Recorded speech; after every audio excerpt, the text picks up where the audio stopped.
All right, so I'm gonna be out of town for a couple days, so I thought I'd kind of go through uh, some of this David Baker bebop scale, Barry Harris half step stuff that has really, I think, helped me kind of feel like a little more fluent with these than I have in the past. I'm not gonna go over all those rules. There's a lot of stuff going on with that, and that's just kind of a Google away. But the idea here being that um, that we add a note to these scales in certain situations so that we land on a chord tone of whatever dominant chord we're playing over. When the line ends. So in the basic formulation of this, if I'm playing like C7 or something like that, no matter what note I start on, I land on a chord tone of C7. And in the basic formulation of that, if I start on beat one, land on beat one. So I'm going to play through sort of the basic exercise for this real quick. So I'm playing at 160. This is the metronome on beat one. So I've got the metronome set for 40. 1, 2, 3, 4. 2, 3, 4. 2, 3, 4. 2, 3, 4. 2, 3, 4. 2, 3, 4. 2, 3, 4. 4. There we go. So that's often what's laid out as the basic sort of form of this exercise. And apologies, my allergies are kind of killing me today. So what we're going to do is, because this is, the sort of bebop scale or the half step rules or whatever you want to call it, is fundamentally like a rhythmic exercise, right? Like you can land on a chord tone no matter where you start and no matter what you do. But the idea is where you land on a chord tone, right? So we land on a chord tone on the downbeat where our line ends. It makes sense to me, that we actually start playing with the line rhythmically. And Barry has like a very famous exercise that's often, I think, presented first, even before what I just did, where we remove a note from that basic formulation each time. So like you start on the and of one, land on beat one, start on the two, land on beat one, start on the and of two, etc. Until you run out of notes. I'm going to do something slightly different, because what I think is cool about this line is that it very subtly sets you up to actually have this sort of cool over the bar line kind of feeling. If we're playing over a C7, we want to land on a chord tone of like F, right? Like we would want to land on something that resolves to F. But that's explicitly not what it does. And if the entire thing is set up so that you don't do that, so that you land on a chord tone of the dominant chord, and of course, dominant chords resolve really well to F. So it sets you up to be either a really nice, easy step away from actually resolving, or sets you up to play this extended dominant thing over the bar line, which is super, super common in bebop and other music and other jazz music, and is tricky, for people to kind of get a handle on.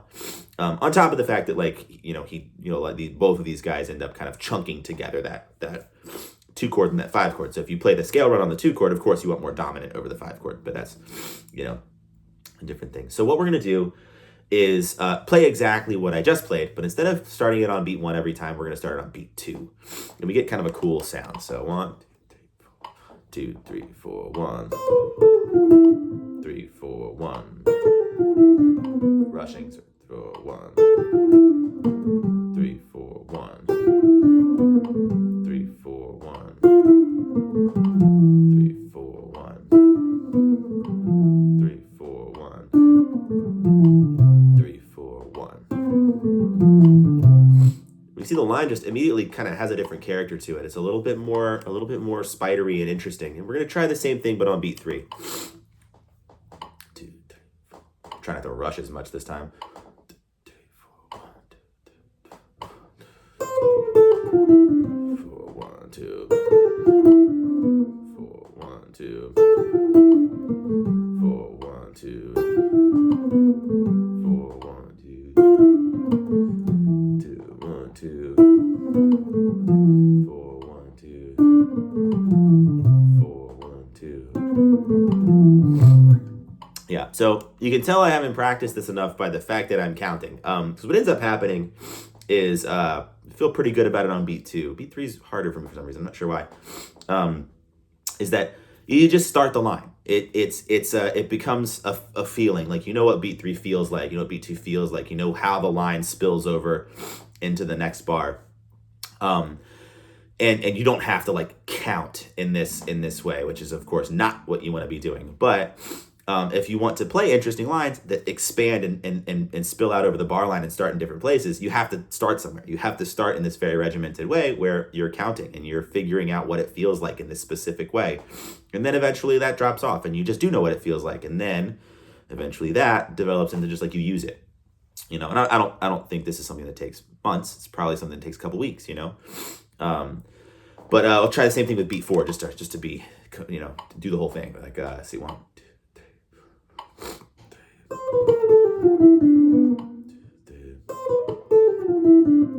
No, I'm doing it too long. Right? I was adding the extra beat in there.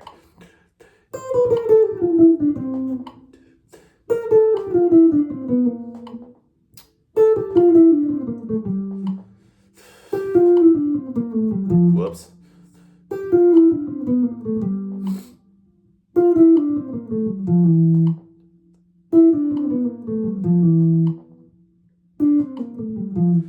So it's cool. And man, allergies, dude.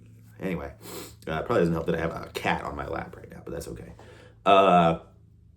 So this is really cool, and this is something that we can start seeing the benefit of when we start playing this in context. So I'm gonna play a little backing track real quick. Cool. So where did it go? There we are. All right.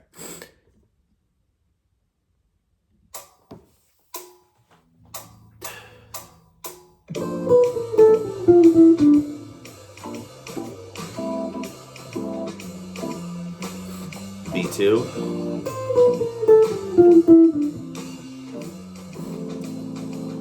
Beat 3.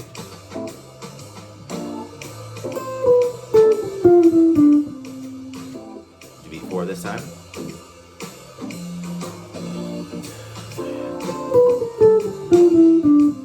This time we're going to start on the C7, beat 1.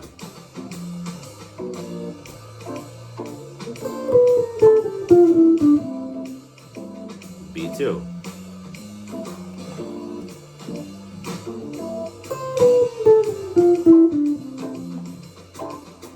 This time beat 3.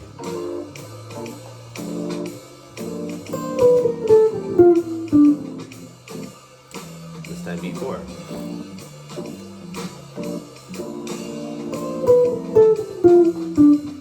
It's cool, it kind of carries over the bar line.